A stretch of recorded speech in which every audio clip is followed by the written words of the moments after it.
Everybody, welcome to the pre-show Hangout. I am Eric Scott to be. This is Randy Henderson, and I'm not sure if you can see Yang Yang Wang, but he is also here. Awesome. And we have something special for you tonight, and that is, this is an all Rogar all the time episode, because it is Rogar's swan song and his last planned episode on the show. It's amazing. Don't worry, that doesn't mean Randy is going anywhere. We have plans for a future character for Randy to play. So, but Rogar's story has gone through a lot over the years that we've been playing, multiple years now. And is it the final? We want to wrap up some of his plot lines and just kind of give him an excellent send-off on a high note. So, yeah, I feel like he's kind of had his run. He's, his arc has been fairly well resolved, and yeah, time to let him go and do what he. The making excuses for him not going and helping the dwarves is getting harder and harder to make. So. Right, and at this point, he's a little bit of a liability for the rest of the group because the Golden Raven still has her claws in him to some extent. Yeah. Even if his mask was destroyed, that doesn't mean that she's done with you, as I think will become very clear in this episode. So, yeah. So why don't you just tell us a little bit about your intentions with Rogar over the years, what you had initially planned, how it went, if you fulfilled some of those goals, like what went into the planning process? I think so. Rogar's journey has kind of not paralleled, but has been sort of hand in hand with my journey as a player, in the sense of, so when, Steven sent me the text saying, hey, you want to play with this group we're putting together? I was like, oh, yes, I get to, play D&D. That sounds super fun. My friends, but I hadn't played in like 20 years. And as I've noted before, I'd never really played a dwarf or a cleric, but that was less of an issue. That was, I didn't mind learning to do that. That was cool. And then, so, and it was a writer stream. We were all writers. And so I put together like a really deep character background, and you had all of this stuff going on with, and initially the Boggle Womps were just sort of, it was very much Don Quixote tilting at windmills kind of thing. I was just trying to create kind of a silly comic character. But then it was kind of like, as we started to play, well, what are the Boggle Womps really? And then it started to just kind of snowball from there. And then, but I think that, I think that, so my intentions for Rogar were initially just to be a support character, because that's what I understood the group needed, like a cleric and someone who had a bit of armor on them and that kind of a thing, and to just kind of be silly, maybe tragically silly, the crying clown or whatever. But and as time went on, I got really invested in his story, in the whole Boggle Womps thing, and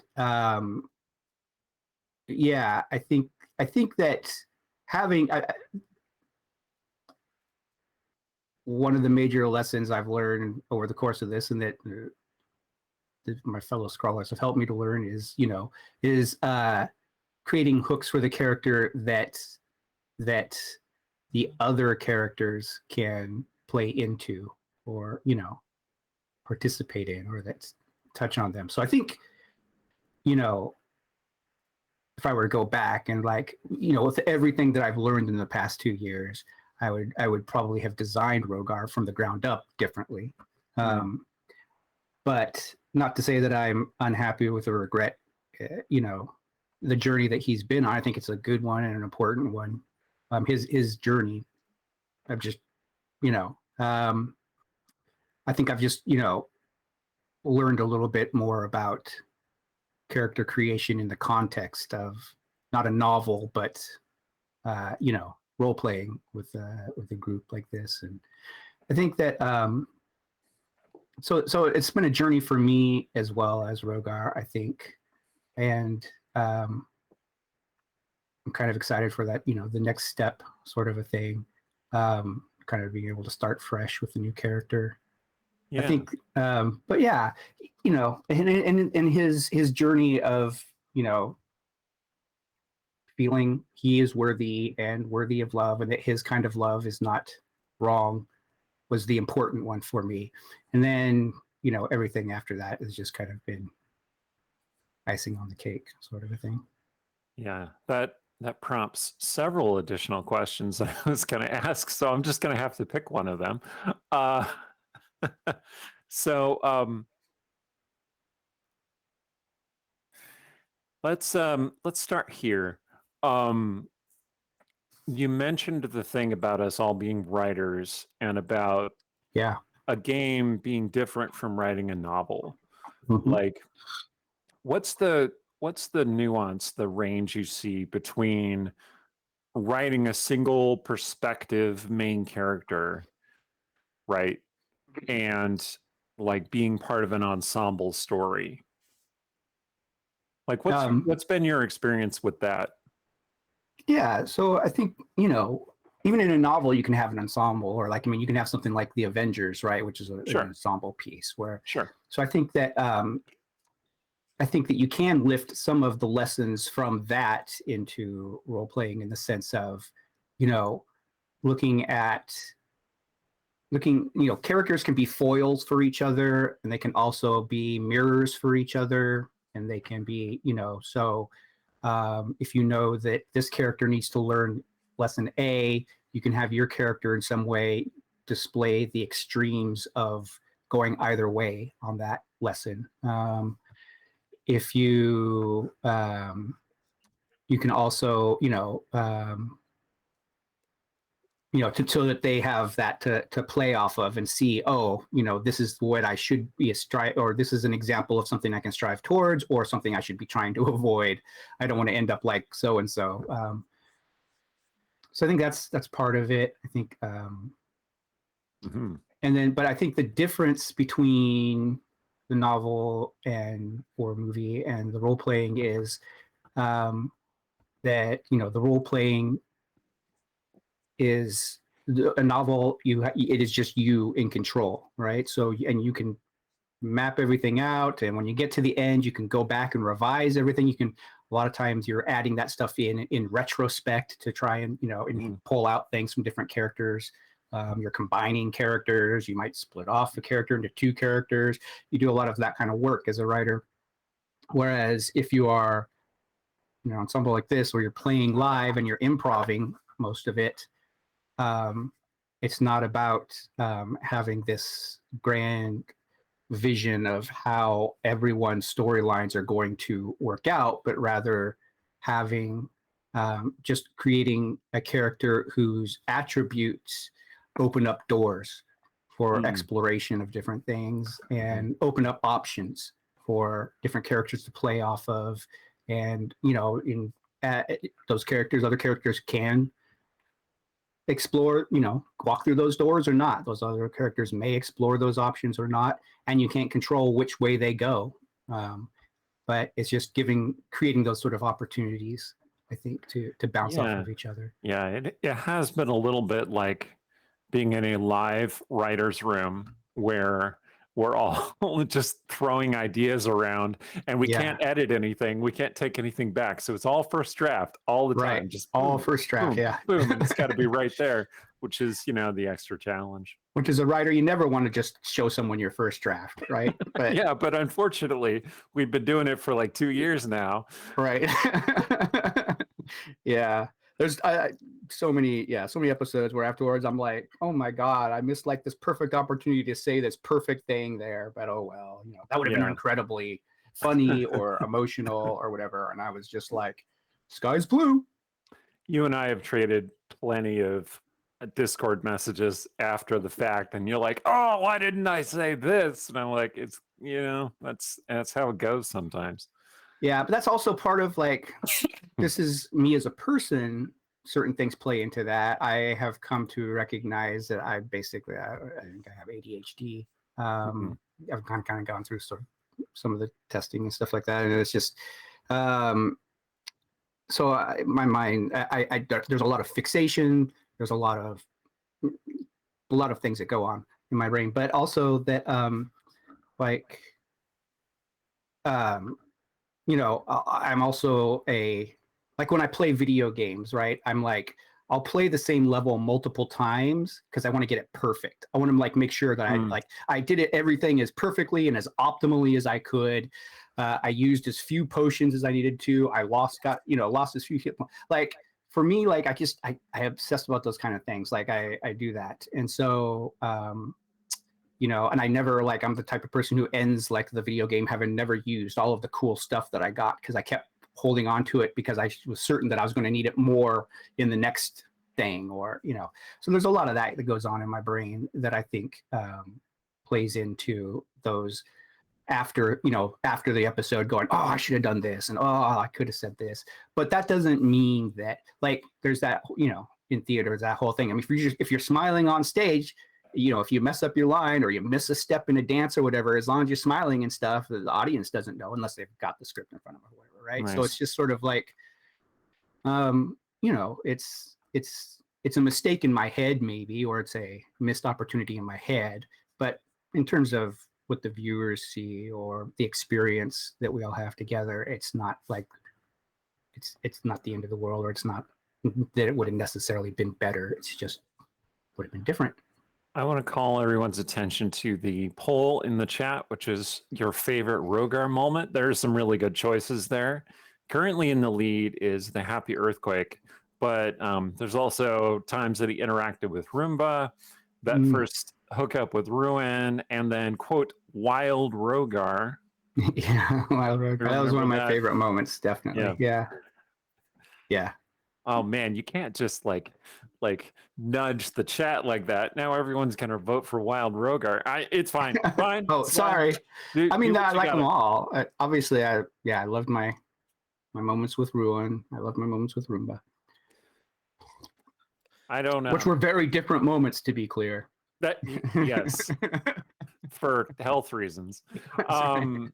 I don't want to turn this entirely into a just you and me thing, because we're going to be doing that later. So, if Yang Yang has questions or wants to intercede. I got questions. All right, go for it, buddy. I've just been waiting for you to, do your setup part. So let's get to the real questions, right? Real questions. So, Randy, yes. What's something you've wanted people to know about Rogar, but that's never had a chance to come out before? Ooh. How hairy is that dwarf? Yeah, he's pretty hairy. I've made a secret of that. Although Roomba's been helping to keep him fairly well groomed, and Roomba just kind of eats away any excessive hair. And he's the ultimate grooming tool. Roomba is cleans up the sweat, cleans up the hair. Let's see, something about Rogar.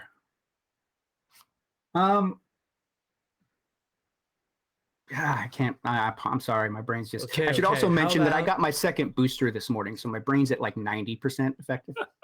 Okay. So it's gonna be great. It's gonna be awesome. I'm just drinking as much caffeine as I can right now. So how about what were some of the things that ended up on the cutting room floor that didn't make it to the final Rogar that people saw on stream? So what were some of the Rogar things that some of us players got to experience, even that the viewers did not? Yeah, I think I don't know if the viewers ever met Zancho Panzai. maybe briefly in the very first episode on stream or whatever. But Rogar had a gnome sidekick, Sancho Panzai, who he'd saved Sancho's life, and I had this whole backstory for Sancho, and obviously it's a play on, again, the Don Quixote thing.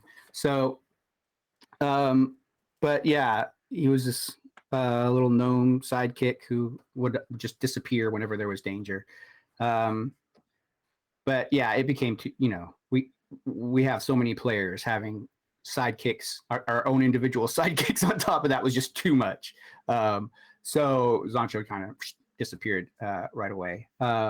Also because we, mostly forgot about him unless he was relevant. To the right, story. exactly. That's always the problem with like sidekicks and familiars and stuff, right? You like how many times we just forget Roomba even exists unless So like basically he hid so well that all of us forgot him in real life. Yeah, the ultimate game. He's still hiding somewhere, waiting for us to find him. It's like the ultimate game of hide and seek. Yeah. Door opens in Briarhouse. Yeah. Zanjo peeks out. Are they still looking for me? All right. Well, I don't know. Better hide just to make sure. That's right. He is dedicated to his hiding craft for sure. Yeah. I had some Rogar. I kind of had his mother figure in the Holy Mother, and initially I kind of conceived him as having been raised in the temple, and her sort of being the mother figure who grew more distant as he became more disappointing to her, kind of a thing, and then like he felt really betrayed and hurt by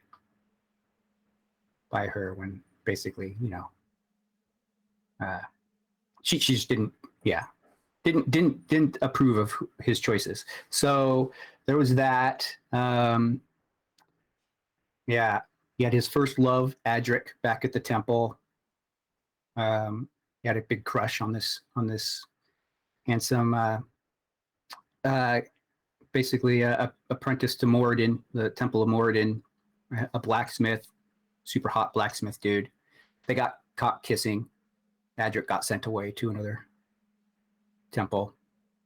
Yeah, there's a lot of little details like that, but a lot of that kind of worked its way into my dwarf novel that I wrote. So, yeah, which started off as a little bonus short story for our Discord, and expanded into a novella, then expanded into an almost 200,000 word novel, where I stripped all the serial numbers off and made sure all of the world magic system and stuff were my own and not D&D. But so yeah. Doug brings up a point. The viewers have never actually met like the Reverend Mother or the Holy Mother. So like for those who are more... That's a good question. Is it the Holy Mother or the Reverend Mother or the Revered Mother or what? Another mother. Oh, it's the Holy Mother. I went back and forth. She's the Holy Mother. And then when I was thinking about what is the he was in a outpost. So what is the head of the Church of Sharon-Lar called? And then I was like, oh man, the All Mother, but then like Morden is sort of the All Father. So it doesn't quite line up. And then the Most Mother? The Most Mother. Yeah. Another poll. What should the high leader of the Church of Sharon-Lar be called? Oh, I like it.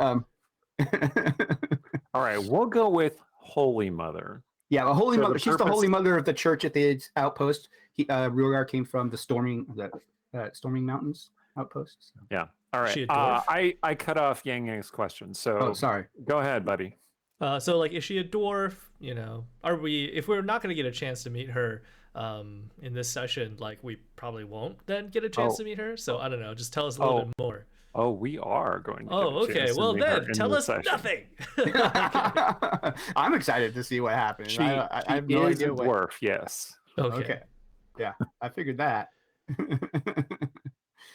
You did. Oh, yes. Rumpus brings up a good point. You did meet the nightmare version of her in the Haunting of Briarhouse episode.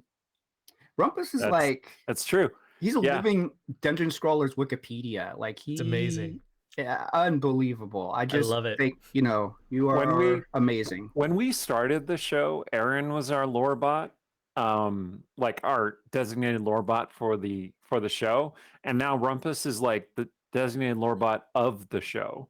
Yeah, Like he Yeah. knows everything about the show, which is amazing. yeah. So it's good to have such diligent audience members. Yeah, Thank you between that so and much. Oh, and he Shay's does awesome moderate recaps. too. Yeah, Yeah, we're very lucky. Shay's been doing some great work as well. Are we? I don't know. Okay, did she record a recap for us this week? Yep. Okay, I'm not sure if it makes sense to do that before this episode. It might make sense to hold that until the next Team Hut episode. Oh, okay. Sure. Okay, yeah, just do a quick recap at like the beginning on the top of the episode. Yeah, then. it just really. I just thought of that. I'm sorry. Today has been a very busy day. I am so sorry that I'm giving Yang Yang these last minute things. Hey, no Yeah. worries, no problem. To Eric's credit, he's had like a day and a half to throw whatever this episode is going to be together. So that's another thing I am amazed at, Eric, your ability to just, Oh, pull stop. things Don't put the together pressure on quickly. me. I mean, you wrote a novel in what, 3 months? Hype. Not just- Right. We will see how it goes. I hope it goes well.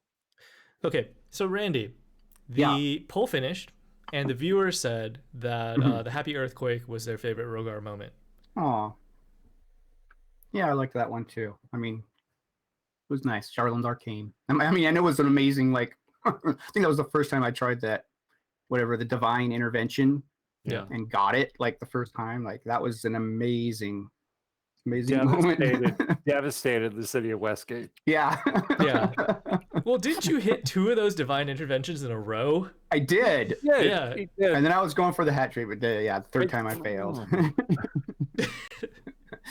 So, like, yeah. 2 out of 3 ain't bad.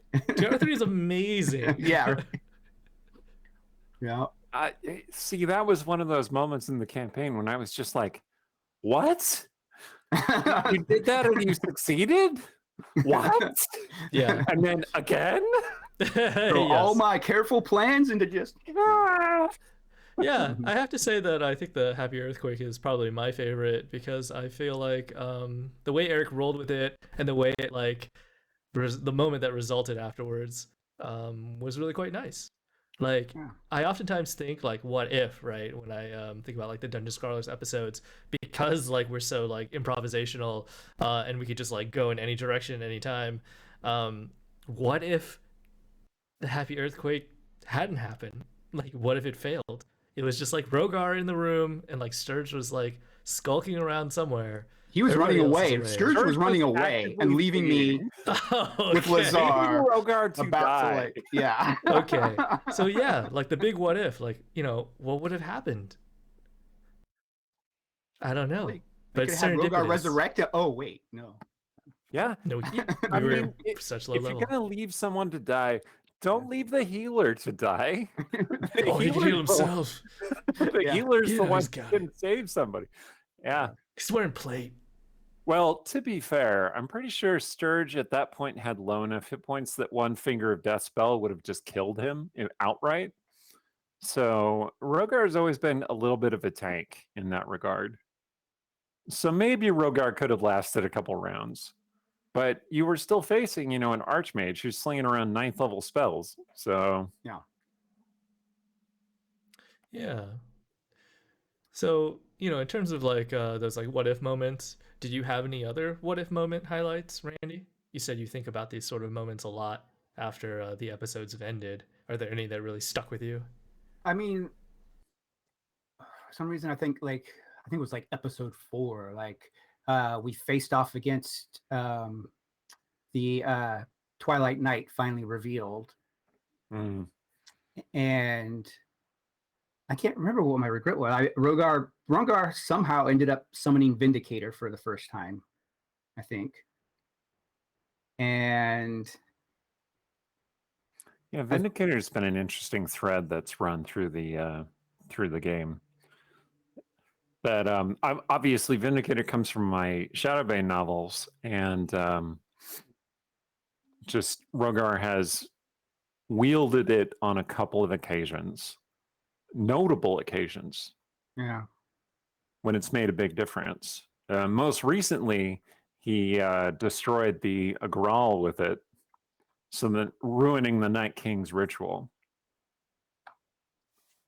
Seldorine says she's still sore about Rhett. Just FYI. You're still sore about Rhett. How do you think I feel about it? Aw. Well, I mean, you're the That's one who okay. killed him, Eric. I did it. So. Yeah. And it was your character to kill, so yeah. Yeah. I think I think the subtitles are translating Rogar as Kroger. So it's like you're just selling a lot of stuff. I mean, it just got Rogar right there. Okay, good. It's funny. Okay, so we got 4 minutes left. We have maybe time for like one last comment or question. You know, we got that. Then we have to run a 2-minute ad before this thing starts. Good. Are you still thinking about the last question, Randy? You sort of have like this processing face on her. Did your video freeze? Okay. I'm not sure. Maybe he's just holding really still. Yeah, maybe he's like incredibly good at red light, green light. Like, okay, what do you? Oh, there we go. Okay, that was the video. All right. Yeah. Okay. I was like expecting him to just move at any moment and just break the illusion. That would have been amazing. Okay. Well, so Eric. Yeah. You ready for this, buddy?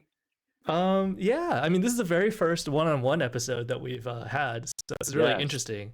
I call it a duet game, which is not a term that I made up. I took that from a friend of mine named Karen. And it is gonna be fun. We're gonna have a good time. Oh, weird. I could hear the Twitch episode suddenly from somewhere. Oh boy. It's probably from that was me. I switched it on my phone so I could hear what was going on while I was disconnected from the intro. Okay. Sorry. Well, Rumpus is pretty funny. He's like, and now an all Stong episode. Stong as Rogar in the ballad, the farewell of Rogar Battlebaron. Yeah. Oh, that would be awesome. Sort of like in Thor Ragnarok when like Matt Damon's playing Loki, and it would be funny to see Yang Yang improvise a 2.5-hour ballad about Rogar. Yeah, I'll do what I can. I mean, if the tech really gets bonkers, then yeah, I'll do what I can. So we've got about 2 minutes left. I have to go to the schedule screen and run an ad. So we will see you all in about 2 minutes. See you all shortly.